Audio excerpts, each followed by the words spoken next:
Another loaded show coming your way on today's San Francisco 49ers Report. I'm Chase Sr. And coming up, a Niners salary cap update. The 49ers have actually created a lot of cap space after signing Christian McCaffrey to that lofty contract extension. Major updates on that front. And also coming up, Day 2 of Niners mandatory minicamp in the books. We're going to go through the biggest storylines, position battles, and biggest takeaways after Day 2 with 1 day remaining of mandatory minicamp. It's all sponsored by Rhone. You can get 20% off on the best menswear at rhone.com/chatsports and use the code chatsports at checkout so that you can save some money, look good, feel good with some unbelievable attire. If you're looking to really enhance and spice up your wardrobe, Rhone has everything that you need, from the polo that I'm wearing to button-up shirts that you can wear with the pair of jeans, a pair of slacks underneath the suit, to really, really comfortable shorts and pants. Stretchable, breathable fabric. And what I also love about Rhone is that the more that you wear these products, the more that wrinkles release. So I like to invest in products that last a long time, that are high quality. Rhone has that. I also hate going to the dry cleaner. You don't have to worry about that with Rhone. So plug in that link down below, rhone.com/chatsports. Use the code chatsports, and you can get 20% off. They have a bunch of different color options, all types of different sizes available. We'll put that link down below in the comment section and in the description of this video. So I already know that after the 49ers signed Christian McCaffrey to a new contract extension, a lot of people thought, how are the Niners going to afford all of the players on this roster? Now they have no money.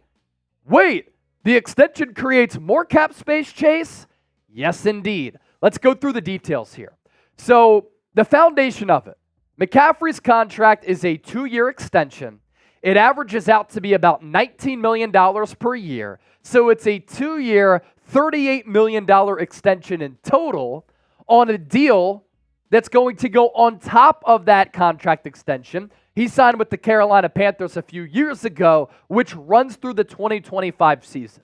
So McCaffrey is now under contract with the Niners for 4 more seasons. It runs through 2027. On top of that, McCaffrey, who had no guaranteed money left on his deal that he signed with Carolina over the next 2 years, which is why I brought up the situation of him not reporting to OTAs, probably because he wanted a new deal, he gets an additional $8 million over what he was supposed to get in the first 2 years. And then the guaranteed money is obviously a huge factor here. McCaffrey getting $24 million in guaranteed cash. He reset the running back market with the extension that he signed with Carolina a few years ago. And once again, he is resetting the running back market here.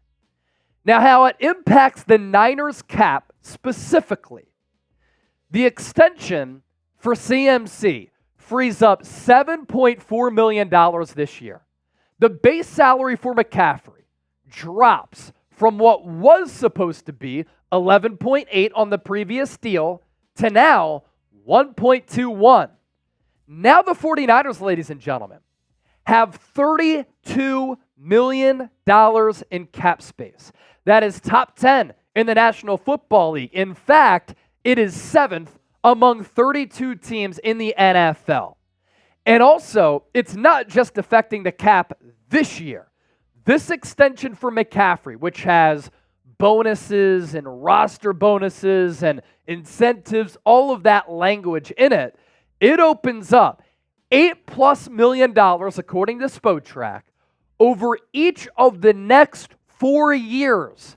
So that is well north of $32 million opened up over the next 4 years by signing McCaffrey to this extension. And that's what we talked about earlier this week, is that these extensions have the ability to do that. For instance, if the Niners were to give Fred Warner an extension, his deal voids in 2027, that frees up $13+ million over the next 3 years. Brandon Ayuk can still get paid by the San Francisco 49ers.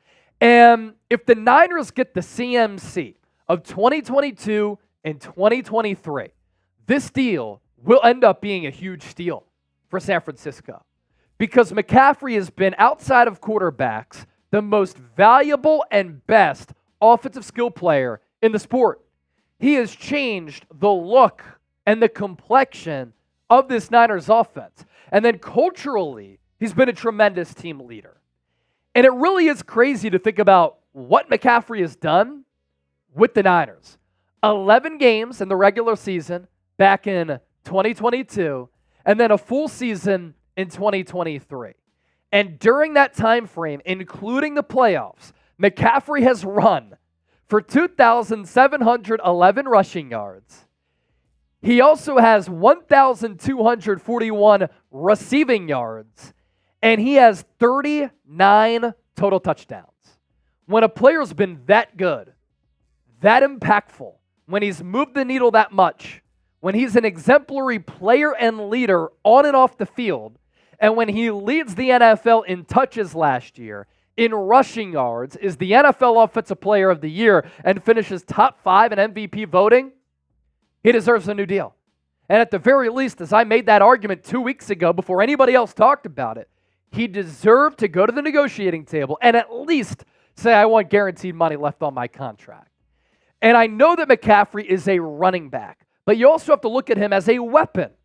If you're paying $19 million per year for a weapon, it's still less than Deebo Samuel. It's still less than what Brandon Ayuk is going to get. And 19 mil for this production right here, if he can continue to stay healthy, which of course there are risks there. He's going to be 28 years old at the end of this week. He's taking a beating. Kyle Shanahan's going to have to protect him and protect CMC from himself and maybe manage the workload a little bit more, knowing he's going to be on this team and you're paying him for the next 4 years. But either way, this is a good move for San Francisco, and McCaffrey deserved it. If you think this is a good deal for this Niners football team in totality, then I want you to type CMC down below in the comment section. As for my day 2 mandatory minicamp takeaways, just gathered some intel from some people who have boots on the ground. So many great content creators covering this football team. I know there's a lot of beef among content creators, but everybody does a great job, and I'll always say that. Those with boots on the ground raving about Brock Purdy's leadership this year. Grant Cohn, Larry Krueger, I trust them both. They were on the sideline watching Purdy practice. They've pretty much watched all of his practice and game reps since he was drafted by the Niners, Mr. Irrelevant. They said noticeably this year, Brock Purdy is controlling the team. He's controlling the practices. He has this gusto, this swagger, this confidence that previous Niners quarterbacks have not had.